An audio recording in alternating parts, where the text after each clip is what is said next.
Bergdahl deal put our troops around the world at risk. Senator Johnny Isakson joins us. Good evening, sir. Good evening, Greta. There's a huge debate here in Washington about whether or not we should ever negotiate with terrorists. Your thought on that? Well, you know, as I said in the meeting last night and was briefed, I thought to myself, the President of the United States made the conscious decision to circumvent the intelligence committees of the House and Senate and make a policy decision of enormous proportion that sends a terrible signal to terrorists around the world that if you can capture an American, we'll negotiate. That's a change in policy the President made unilaterally without any consultation with Congress. That's a sad day. Why did he do that? I really don't know, and I know this, the fact that timing was the reason he couldn't do it is just not right. When they need my vote or want to lobby me on the floor of the Senate, they can get me in a New York minute, either by cell phone or through my staff or anything else. They could have talked to Diane, they could have talked to Saxby, they could have talked to Mike Rogers in a heartbeat had they wanted to, but they made the conscious decision not to do it. Do you think, after listening to the briefing last night, that it truly was an urgent life or death situation with this sergeant or not?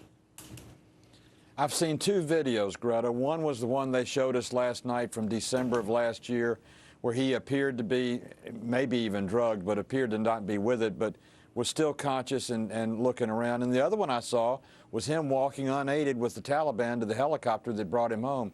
So he did not look as if he was in critical condition or in a life-threatening condition, at least not to me. Well, I'm I'm in favor of the American people knowing as much as they can. Last night was behind closed doors. How much of that last night was truly classified that the American people should know for national security reasons, and how much was being hidden from the American people?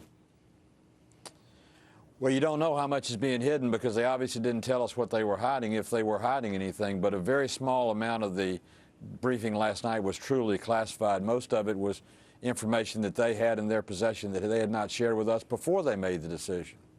Why is it that these hearings then are behind closed doors, and they happen over and over, and every single U.S. senator I've spoken to who was at that hearing last night says that very little of it should have been behind closed doors? Why can't the American people have the facts laid out just like you got it if it's not national security? What's the big risk?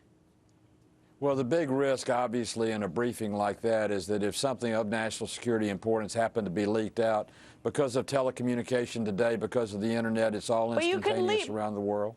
But you just said it wasn't national security, and if there's a discussion where all of a sudden you get near something national security, then you throw everybody out. But instead, it's just the door is shut, and we don't get let in. And Senator Dick Durbin said that lots of stuff in the media is inaccurate. Well, let us in. But, Greta, before we went in that meeting, we didn't know what we were going to hear, so to ask to open the meeting without knowing what you're going to hear could put something at risk. That's the point.